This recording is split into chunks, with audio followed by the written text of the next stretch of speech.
Are you homeschooling with a baby or a toddler or both? Well, I've got 10 tips to help you.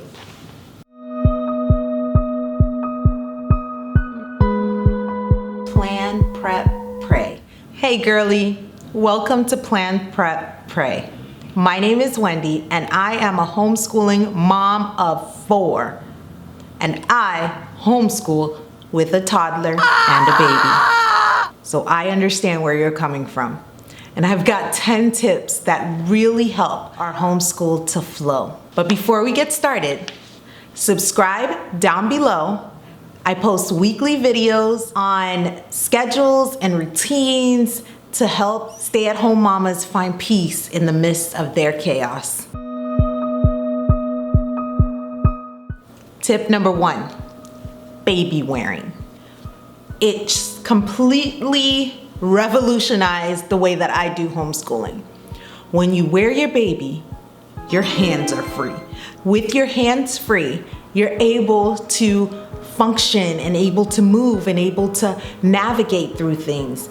Baby wearing is life-changing, and plus your babies love to be close to you. It keeps the baby calm and it allows you to be able to move your hands and be able to function and be able to still hold your baby. Tip number 2, get outside first. That way you can have calmer children who are not running and jumping off the walls. They've got all their bugs out, especially for toddlers. This is the best. Tip number 3, group activities. We tend to do Bible and devotionals and story time, virtues, and different activities all together. Let me know down below if you'd like to see a video on the different group activities that we do as a family. But with group activities, we have the freedom to include everyone, including those babies and toddlers. Tip number 4, for your older ones, utilize curriculums that don't require a lot of cutting out, a lot of prep time, a lot of manipulatives. The issue with so much prep time and when you have a lot of little ones is there's no time to do all of that. In our household, we tend to use curriculums that are all in one, like The Good and the Beautiful, which has multiple different subjects within one curriculum. We don't necessarily have to prepare for this curriculum and that curriculum and this curriculum and that one. We have everything all together in one book. Tip number 5, prepare for your toddler ahead of time in all aspects of things, especially when it comes to schoolwork. In our house, we have a toddler bin, and the toddler bin has everything that our little one may need. And that way, when it's time to do his schoolwork, which is about 15 minutes, we have everything ready to go. And I'm able to work with him without having to run around the house looking for all the supplies. Tip number 6, start off with your toddler. Before you work with the older ones, start with the toddler and give him that or her that one-on-one special time, that one-on-one time that they need to fill up their buckets before you start working with your older ones. If you're getting any value out of this video, go ahead and hit the like button so that I know that these types of videos work for you.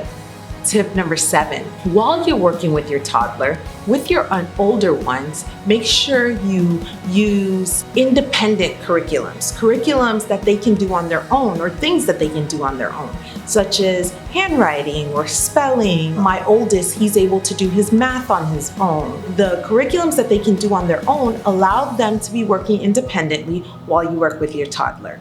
Tip number 8, this is a fan favorite in my house.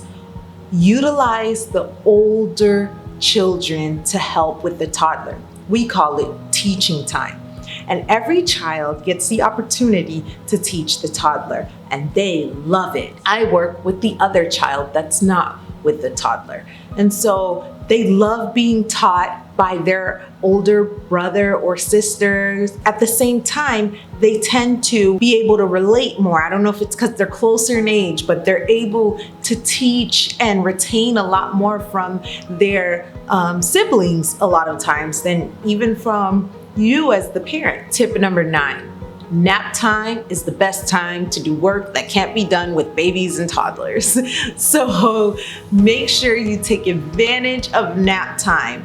During nap time, that's when we do the sit down work that we have to really focus on, whether it's teaching the older ones math or reading or whatever the situation is.